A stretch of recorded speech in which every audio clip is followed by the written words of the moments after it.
ನಮಸ್ತೆ. Welcome to meal plan vlog in family vlogs. ಫಸ್ಟಿಗೆ ನಾವು ರವಾ ಮಿಕ್ಸ್ ಮಾಡುವಂತಹ ರೆಸಿಪಿ ನೋಡುವ. ರವಾ ಮಿಕ್ಸನ್ನು ನಾವು ಉಪ್ಮಾ ಮಾಡೋದಕ್ಕೆ, ರವಾ ಇಡ್ಲಿ ಮಾಡೋದಕ್ಕೆ ಅಥವಾ ಪಡ್ಡು ಮಾಡೋದಕ್ಕೆ ಕೂಡ ಯೂಸ್ ಮಾಡಬಹುದು.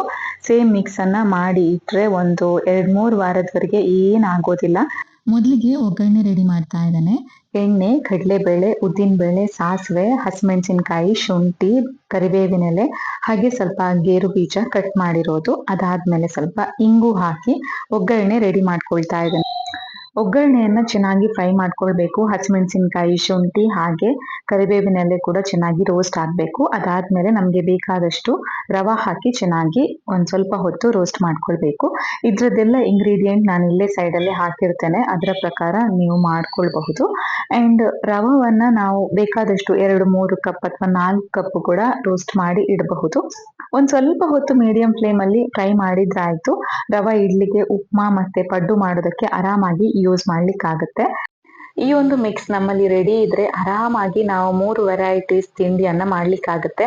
ಒಂದೇ ವಾರದಲ್ಲಿ ಬೇಕಾದ್ರೆ 2 ವೆರೈಟಿ ಕೂಡ ಮಾಡ್ಲಿಕ್ಕಾಗತ್ತೆ. ಒಂದಿನ ಉಪ್ಮಾ, ಮತ್ತೊಂದಿನ ಪಡ್ಡು ಅಥವಾ ಉಪ್ಮಾ ಇಡ್ಲಿ ಆ ತರ. ಅಂದ್ರೆ ಟೇಸ್ಟ್ ಬೇರೆ ಇರುತ್ತೆ, ಬಟ್ ಮಿಕ್ಸ್ ಮಾಡಿರೋದು ಒಂದೇ ಆಗಿದ್ರುನುವೆ. ಹಾಗೆ ನಮ್ಗೆ ಸುಲಭ ಕೂಡ ಆಗುತ್ತೆ. ಈ ತರ ನಾವೇನಾದ್ರೂ ಒಂದು ಮಿಕ್ಸ್ ರೆಡಿ ಮಾಡಿ ಇಟ್ಕೊಂಡಿದ್ರೆ ಎಷ್ಟಂದ್ರೂ ಮನೆಯಲ್ಲಿ ಇಲ್ಲದಿದ್ರೆ ನಮ್ಗೆ ಟೈಮ್ ಸಿಗೋದಿಲ್ಲ. ಬೆಳಗ್ಗೆ 2-3 ಬಗೆ ವೆರೈಟೀಸ್ ಕುಕ್ ಮಾಡುವಾಗ ಇದನ್ನ ನಾವು ಕೂಲ್ ಆದ್ಮೇಲೆ ಒಂದು ಬಾಕ್ಸಿಗೆ ಹಾಕಿ ಕ್ಲೋಸ್ ಮಾಡಿ ಇಟ್ರೆ ಆಯ್ತು. ಉಪ್ಪು ಬೇಕಾದ್ರೆ ಇವಾಗಲೇ ಹಾಕಿ ಚೆನ್ನಾಗಿ ಒಮ್ಮೆ ಮಿಕ್ಸ್ ಮಾಡಿ ಸ್ಟೋರ್ ಮಾಡ್ಕೊಳ್ಬಹುದು. ಆದ್ರೆ ನಾನು ಮಾಡುವಂತಹ ತಿಂಡಿಗೆ ಅನುಗುಣವಾಗಿ ಮತ್ತೆ ಉಪ್ಪು ಹಾಕೊಳ್ತೇನೆ. ಹಾಗೆ ಇವಾಗ ಏನು ಹಾಕ್ತಾ ಇಲ್ಲ. ಉಪ್ಮಾ ಮಾಡೋದಾದ್ರೆ ಎಣ್ಣೆಯಲ್ಲಿ ಸ್ವಲ್ಪ ಆನಿಯನ್ ಫ್ರೈ ಮಾಡಿ ಅದಾದ್ಮೇಲೆ ಈ ಮಿಕ್ಸ್ ಅನ್ನ ಯೂಸ್ ಮಾಡಬಹುದು. ಬೇಕಾದ್ರೆ ತರಕಾರಿ ಕೂಡ ನಾವು ಆಡ್ ಮಾಡಬಹುದು. ತರಕಾರಿ ಆಡ್ ಮಾಡಿದ್ರೆ ಉಪ್ಪು ಮತ್ತೆ ಖಾರ ಬೇಕಾದ ಹಾಗೆ ಹಾಕೊಂಡ್ರೆ ಆಯ್ತು. ಇನ್ನು ರವಾ ಇಡ್ಲಿ ಆದ್ರೆ 1 ಕಪ್ ರವಾ ತಗೊಂಡ್ರೆ, ಅಂದ್ರೆ ಈ ಮಿಕ್ಸ್ ತಗೊಂಡ್ರೆ ಅದಕ್ಕೆ 3 ಪಟ್ಟಷ್ಟು ನಾವು ಲಿಕ್ವಿಡ್ ಹಾಕ್ಬೇಕು. ಅದು ಕರ್ಡ್ ಅಥವಾ ನೀರನ್ನ ನಾವು ಹಾಕ್ಬೇಕು. 3 ಕಪ್ ಕರ್ಡ್ ಕೂಡ ಹಾಕಬಹುದು, ಅಥವಾ 2 ಕಪ್ ಕರ್ಡ್ 1 ಕಪ್ ನೀರು, ಅಥವಾ 1 ಕಪ್ ಕರ್ಡ್ 2 ಕಪ್ ನೀರು ಹಾಕಬಹುದು. ಆದ್ರೆ ಏನಂದ್ರೆ ಕನ್ಸಿಸ್ಟೆನ್ಸಿ ನೋಡ್ಕೊಳ್ಬೇಕು. ಅದರ ಜೊತೆಗೆ ನಾವು ಅದಕ್ಕೆ ಸ್ವಲ್ಪ ಅಡುಗೆ ಸೋಡಾ ಹಾಕ್ಬೇಕಾಗ್ತದೆ. ಆದ್ರೆ ಕರ್ಡ್ ಜಾಸ್ತಿ ಹಾಕಿದ್ರೆ ಅಡುಗೆ ಸೋಡಾ ಸ್ವಲ್ಪ ಹಾಕಿದ್ರೆ ಕೂಡ ಸಾಲ್ತದೆ. ಈ ಒಂದು ಕನ್ಸಿಸ್ಟೆನ್ಸಿ ನೋಡ್ಕೊಂಡು ಮತ್ತೆ ಬೇಕಾದಷ್ಟು ಅಡುಗೆ ಸೋಡಾ ಹಾಕೊಂಡು ಇಡ್ಲಿ ಮಾಡಿದ್ರೆ ಆಯ್ತು. ತುಂಬಾ ಟೇಸ್ಟಿಯಾಗಿರುತ್ತೆ. ಉಪ್ಪು ನಾವು ಆವಾಗಲೇ ಹಾಕ್ಲಿಲ್ಲ, ಹಾಗೆ ಉಪ್ಪು ಬೇಕಾದಷ್ಟು ಹಾಕೊಳ್ಬೇಕಾಗ್ತದೆ. ನಾನು ಆದಷ್ಟು ಜಾಸ್ತಿ ಕರ್ಡ್ ಅನ್ನೇ ಚೂಸ್ ಮಾಡ್ತೇನೆ, ಯಾಕಂದ್ರೆ ನಾನು ಅಡುಗೆ ಸೋಡಾ ಆದಷ್ಟು ಕಡಿಮೆ ಯೂಸ್ ಮಾಡ್ಲಿಕ್ಕೆ ಇಷ್ಟಪಡ್ತೇನೆ. ಹಾಗಾಗಿ ಈ ಒಂದು ಮಿಕ್ಸ್ ರೆಡಿ ಇದ್ರೆ ನಾವು ಆರಾಮಾಗಿ 3 ವೆರೈಟೀಸ್ ತಿಂಡಿ ಮಾಡ್ಕೊಳ್ಬಹುದು. ನೆಕ್ಸ್ಟ್ ಪ್ರಿಮಿಕ್ಸ್ ಬಂದು wheat dosa mix. Wheat dosa mix ಮಾಡೋದಕ್ಕೆ ನಾನು 2 ಕಪ್ ಆಗುವಷ್ಟು ಗೋಧಿ ಹಿಟ್ಟು ತೊಗೊಂಡ್ರೆ ಅದಕ್ಕೆ 1 ಕಪ್ ಆಗುವಷ್ಟು ಅಕ್ಕಿ ಹಿಟ್ಟು ಹಾಕೊಳ್ತೇನೆ. ಆ್ಯಂಡ್ ಅದಕ್ಕೆ ಸ್ವಲ್ಪ 1-2 ಸ್ಪೂನ್ ಆಗುವಷ್ಟು ರವಾ, ಹಾಗೆ ಸ್ವಲ್ಪ ಓಂ ಕಾಳು, ಅದರ ಜೊತೆಗೆ ಸ್ವಲ್ಪ ಪೆಪ್ಪರ್ ಪುಡಿ ಹಾಕೊಳ್ತಾ ಇದ್ದೇನೆ. ಪೆಪ್ಪರ್ ಪುಡಿ ಬದಲಿಗೆ ನಾವು ಬೇಕಾದರೆ ಪೆಪ್ಪರ್ ಕೂಡ ಹಾಕೊಳ್ಬಹುದು. ಅಂದರೆ ಡೈರೆಕ್ಟಾಗಿ ಕರಿಮೆಣಸು ಏನು ಬರುತ್ತೆ, ಇಡೀ ಕರಿಮೆಣಸು, ಅದನ್ನು ಹಾಕೊಳ್ಬಹುದು. ಆದರೆ ಇಡೀ ಕರಿಮೆಣಸು ಹಾಕಿದರೆ ಒಂದು ಸ್ವಲ್ಪ ಅದನ್ನು ಮಿಕ್ಸಿ ಜಾರಿಗೆ ಹಾಕಿ ಗ್ರೈಂಡ್ ಮಾಡ್ಕೊಳ್ಬೇಕಾಗ್ತದೆ. ಅಂದರೆ ಎಲ್ಲ ಮಿಕ್ಸರನ್ನು ಒಂದು ಸ್ವಲ್ಪ ಹೊತ್ತು ಗ್ರೈಂಡ್ ಮಾಡ್ಕೊಳ್ಬೇಕಾಗ್ತದೆ. ಆವಾಗ ನಾವು ಹಾಕಿರುವಂತಹ ಪೆಪ್ಪರ್ ಏನಿದೆ ಅದು ಸ್ವಲ್ಪ ಗ್ರೈಂಡ್ ಆಗ್ತದೆ. ಬೇಕಾದರೆ ಉಪ್ಪು ಕೂಡ ಇವಾಗಲೇ ಹಾಕಿ ಚೆನ್ನಾಗಿ ಮಿಕ್ಸ್ ಮಾಡಿ ಇಡಬಹುದು. ನಾವು ಯಾವಾಗ ತಿಂಡಿ ಮಾಡ್ತೇವೆ ಆ ದಿನ ಜಸ್ಟ್ ನೀರಲ್ಲಿ ಮಿಕ್ಸ್ ಮಾಡಿ ಹಾಕಿದ್ರೆ ಆಯಿತು, ಅಂದರೆ ದೋಸೆ ಪ್ರಿಪೇರ್ ಮಾಡಿದ್ರೆ ಆಯಿತು. ಆದರೆ ನಾನು ಇವಾಗ ಉಪ್ಪು ಹಾಕ್ತಿಲ್ಲ. ನಾನು ಯಾವಾಗ ದೋಸೆ ಮಾಡ್ತೇನೆ ಆ ದಿನ ಉಪ್ಪು ಹಾಕಿ ನೀರು ಹಾಕಿ ಕಲಿಸ್ಕೊಂಡು ಮತ್ತೆ ದೋಸೆ ಮಾಡ್ತೇನೆ. ದೋಸೆ ಮಾಡುವಾಗ ನಾವು ಬೇಕಾದರೆ ಸ್ವಲ್ಪ ಕ್ಯಾರೆಟ್ ತುರಿ ಅಥವಾ ಪಾಲಕ್ ಸೊಪ್ಪು ಕಟ್ ಮಾಡಿರೋದು, ಏನಾದರೂ ತರಕಾರಿಗಳನ್ನು ಕೂಡ ಆ್ಯಡ್ ಮಾಡಬಹುದು. ಅಂದರೆ ತರಕಾರಿಗಳನ್ನು ಕೂಡ ನಾವು ತಿಂದ ಹಾಗಾಗುತ್ತೆ. ಆದರೆ ನಾವು ಈ ಥರ ಮಿಕ್ಸನ್ನು ಪ್ರಿಪೇರ್ ಮಾಡಿ ಇಟ್ಟರೆ ಬೆಳಗ್ಗೆ ಎದ್ದು ಎಲ್ಲವನ್ನು ಮಿಕ್ಸ್ ಮಾಡೋದು, ಆ್ಯಡ್ ಮಾಡೋದು, ಇಷ್ಟು ಕ್ವಾಂಟಿಟಿ ಹಾಕ್ಕೊಳ್ಳೋದು ಅದೆಲ್ಲ ಕೆಲಸ ಇರೋದಿಲ್ಲ. ಸೊ ಈ ಥರ ಒಂದು ಮಿಕ್ಸ್ ಮಾಡಿ ಇಟ್ಕೊಂಡ್ರೆ 1-2 ವಾರಕ್ಕೆ ಆರಾಮಾಗಿ ನಾವು ತಿಂಡಿ ಮಾಡೋದಕ್ಕಾಗುತ್ತೆ. ಒಂದು ವಾರದಲ್ಲಿ ಆ ತಿಂಡಿ ಮಾಡಲಿಲ್ಲ ಅಂದ್ರೂ ನೆಕ್ಸ್ಟ್ ವಾರಕ್ಕೆ ಕೂಡ ಏನು ಹಾಳಾಗೋದಿಲ್ಲ. ಇದು 2-3 ವಾರ ಆರಾಮಾಗಿ ಇಟ್ಕೊಳ್ಬಹುದು. ಇನ್ನು ಮಿಲೆಟ್ ದೋಸಾ ಮಿಕ್ಸ್ ನಾನಿಲ್ಲಿ ಯೂಸ್ ಮಾಡಿರೋದು ರಾಗಿ ಪೌಡರ್ ಬದಲಿಗೆ ಯಾವುದಾದ್ರೂ ಮಿಲೆಟ್ ಪೌಡರನ್ನು ನಾವು ಯೂಸ್ ಮಾಡಬಹುದು. 1 ಕಪ್ ರಾಗಿ ಪೌಡರ್ ಯೂಸ್ ಮಾಡಿದರೆ ಅರ್ಧ ಕಪ್ ಆಗುವಷ್ಟು ಅಕ್ಕಿ ಹಿಟ್ಟನ್ನು ಯೂಸ್ ಮಾಡಿದ್ದೇನೆ.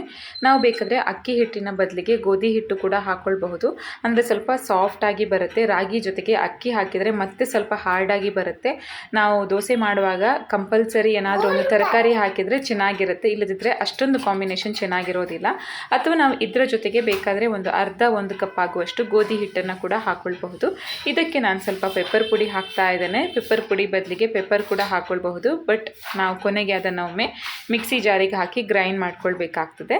ಇಲ್ಲದಿದ್ದರೆ ನಾನು ಮನೆಯಲ್ಲೇ ಮಾಡಿರುವಂತಹ ಪೆಪ್ಪರ್ ಪುಡಿ ಇದ್ದ ಹಾಗೆ ನಿಮ್ಮ ಹತ್ರನೂ ಇದ್ದರೆ ಅದನ್ನೇ ನೀವು ಕೂಡ ಯೂಸ್ ಮಾಡಬಹುದು. ಅದರ ಜೊತೆಗೆ ನಾನು ಸ್ವಲ್ಪ ಜೀರಿಗೆ ಹಾಕ್ತಾ ಇದ್ದೇನೆ. 1 ಸ್ಪೂನ್ ಆಗುವಷ್ಟು ಜೀರಿಗೆ ಹಾಕ್ಕೊಳ್ತೇನೆ. ಜಾಸ್ತಿ ಹಾಕ್ಕೊಂಡ್ರೇನು ಪ್ರಾಬ್ಲಮ್ ಇಲ್ಲ, ಫ್ಲೇವರ್ ತುಂಬಾ ಚೆನ್ನಾಗಿ ಬರುತ್ತೆ. ಮತ್ತು ನಾನು ತರಕಾರಿಗಳನ್ನು ಕಂಪಲ್ಸರಿ ಹಾಕೋದ್ರಿಂದ ಜೀರಿಗೆ ಸ್ವಲ್ಪ ಜಾಸ್ತಿನೇ ಹಾಕ್ಕೊಂಡಿರ್ತೇನೆ, ಹಾಗೆ ಫ್ಲೇವರ್ ತುಂಬ ಚೆನ್ನಾಗಿ ಬರುತ್ತೆ. ಆ್ಯಂಡ್ ಇದಕ್ಕೆ ನಾನೊಂದು 2 ಸ್ಪೂನ್ ಆಗುವಷ್ಟು ರವೆ ಹಾಕ್ಕೊಳ್ತೇನೆ. ಅದನ್ನು ಬೇಕಾದರೆ ನಾವು ಸ್ಕಿಪ್ ಮಾಡಬಹುದು. ಆ್ಯಂಡ್ ಗೋಧಿ ಹಿಟ್ಟು ಹಾಕಿದರೆ ರವೆ ಹಾಕಿದರೆ ಚೆನ್ನಾಗಿರುತ್ತೆ, ಅಂದರೆ ಗೋಧಿ ಹಿಟ್ಟು ಹೇಗೋ ಸಾಫ್ಟ್ನೆಸ್ ಕೊಡುತ್ತಲ್ವ. ರಾಗಿ ಹಿಟ್ಟಿನ ಬದಲಿಗೆ ಯಾವುದಾದ್ರೂ ಮಿಲೆಟ್ ಪೌಡರನ್ನು ನಾವು ಯೂಸ್ ಮಾಡಬಹುದು. ಬೇರೆ ಜೋವರ್ ಪೌಡರ್ ಅಥವಾ ಬೇರೆ ಏನೆಲ್ಲ ಮಿಲೆಟ್ ಸಿಗುತ್ತೆ ಆ ಪೌಡರನ್ನು ನಾವು ಯೂಸ್ ಮಾಡಬಹುದು. ಆ್ಯಂಡ್ ಈ ಥರ ನಾವೊಂದು ಮಿಕ್ಸ್ ಮಾಡಿ ಇಟ್ಟರೆ ಆರಾಮಾಗುತ್ತೆ. ಬೆಳಗ್ಗೆ ಎದ್ದು ನಾವು ಅದು ಇದು ಇಂಗ್ರೀಡಿಯೆಂಟ್ ಹುಡ್ಕೋದು, ಮಿಕ್ಸ್ ಮಾಡೋದು, ಅದನ್ನು ಕ್ವಾಂಟಿಟಿ ಚೆಕ್ ಮಾಡೋದು ಅದೆಲ್ಲ ಅಗತ್ಯ ಇರೋದಿಲ್ಲ. ಉಪ್ಪು ಬೇಕಾದರೆ ಇವಾಗಲೇ ಹಾಕಿ ಮಿಕ್ಸ್ ಮಾಡಿ ಇಟ್ಕೊಳ್ಬಹುದು. ಆ್ಯಂಡ್ ಇನ್ನೊಂದು ಏನಂದರೆ, ನಾವು ಇದಕ್ಕೆ ಹಾಕಿರುವಂತಹ ವಸ್ತುಗಳಿದ್ದು ಎಕ್ಸ್ಪೈರಿ ಡೇಟ್ ಹೇಗಿದೆ ಅದರ ಮೇಲೆ ನಾವು ಎಷ್ಟು ದಿನ ಬೇಕಾದರೂ ಸ್ಟೋರ್ ಮಾಡಿ ಇಟ್ಕೊಳ್ಬಹುದು. ಆದರೆ ಬೆಸ್ಟ್ ಏನಂದರೆ ಒಂದು 2-3 ವಾರದ ಒಳಗಡೆ ಯೂಸ್ ಮಾಡಿದರೆ ಒಳ್ಳೆಯದು. ನಾವೇನಾದರೂ ಒಮ್ಮೆ ಮಿಕ್ಸ್ ಮಾಡಿಟ್ಟಿರುವಂತಹ ಪ್ರೀ ಮಿಕ್ಸನ್ನು, ಯಾಕಂದರೆ ನಾವು ಮಿಕ್ಸ್ ಮಾಡುವಾಗ ಕೆಲವೊಂದು ಸಲ ಸ್ವಲ್ಪ ನೀರೇನಾದರೂ ತಾಗಿರಬಹುದು ಅಥವಾ ಏನಾದರೂ ಅದಕ್ಕೆ ಬಿದ್ದಿರಬಹುದು. ಅಂದರೆ ಬೇಗ ಹಾಳಾಗುವಂತಹ ವಸ್ತು ಏನಾದರೂ ತಾಗಿದರೆ ಹಾಳಾಗುತ್ತಲ್ವ, ಅದಕ್ಕೋಸ್ಕರ ಒಂದು 2-3 ವಾರದ ಒಳಗಡೆ ಯೂಸ್ ಮಾಡಿದರೆ ಒಳ್ಳೆಯದು. ಇಲ್ಲದಿದ್ರೂ ಏನು ದೊಡ್ಡ ಪ್ರಾಬ್ಲಮ್ ಆಗೋದಿಲ್ಲ, ಆರಾಮಾಗಿ 1 ತಿಂಗಳವರೆಗೆ ಇಡಬಹುದು ನಮಗೆ ಧೈರ್ಯ ಇದ್ದರೆ. ಆ್ಯಂಡ್ ಈ ಥರ ಒಂದು ಏರ್ಟೈಟ್ ಕಂಟೈನರಲ್ಲಿ ಹಾಕಿ ಇಟ್ಕೊಂಡ್ರೆ, ನಾನು ರಾಗಿ ಮಿಕ್ಸ್ ಎಲ್ಲ ಮಾಡುವಾಗ ಸ್ವಲ್ಪ ಕಡಿಮೆನೇ ಮಾಡ್ಕೊಂಡಿರ್ತೇನೆ. ಅಂದರೆ ರಾಗಿಯಿಂದ ನಾವು ಮುದ್ದೆ ಜಾಸ್ತಿ ಮಾಡ್ತೇವೆ, ಹಾಗಾಗಿ ರಾಗಿ ದೋಸೆ ಮಿಕ್ಸನ್ನು ಸ್ವಲ್ಪ ಕಡಿಮೆ ಮಾಡ್ಕೊಂಡು ಇಟ್ಕೊಂಡಿರ್ತೇನೆ, ಎಮರ್ಜೆನ್ಸಿಗೆ ಬೇಕಾಗ್ತದಂತ ಹೇಳಿ ಮಾತ್ರ.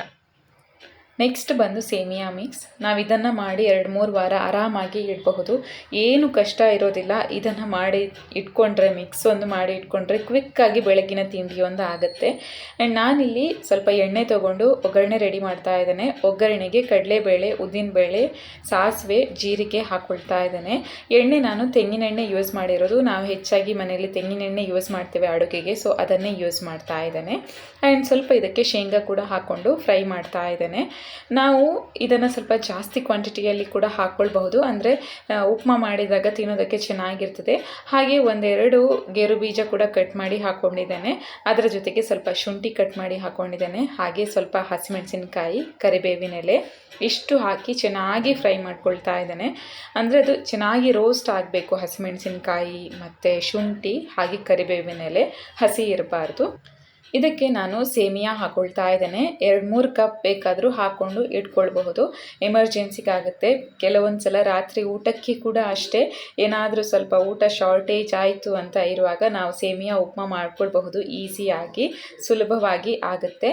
ಆ್ಯಂಡ್ ಬೇಕಾದರೆ ಉಪ್ಪು ಕೂಡ ಇವಾಗಲೇ ಹಾಕಿ ಮಿಕ್ಸ್ ಮಾಡಿ ಇಟ್ಕೊಳ್ಬಹುದು. ಬಟ್ ನಾನು ಉಪ್ಪು ಆಮೇಲೆ ಹಾಕ್ಕೊಳ್ತೇನೆ. ಕೆಲವೊಂದು ಸಲ ತರಕಾರಿ ಎಲ್ಲ ಹಾಕಿ ಉಪ್ಮಾ ಮಾಡ್ಕೊಳ್ತೇನೆ, ಆವಾಗ ಬೇಕಾದಷ್ಟು ಉಪ್ಪು ಮತ್ತು ಖಾರ ಹಾಕ್ಕೊಂಡು ಅಡ್ಜಸ್ಟ್ ಮಾಡಿ ಹಾಕ್ಕೊಳ್ತೇನೆ.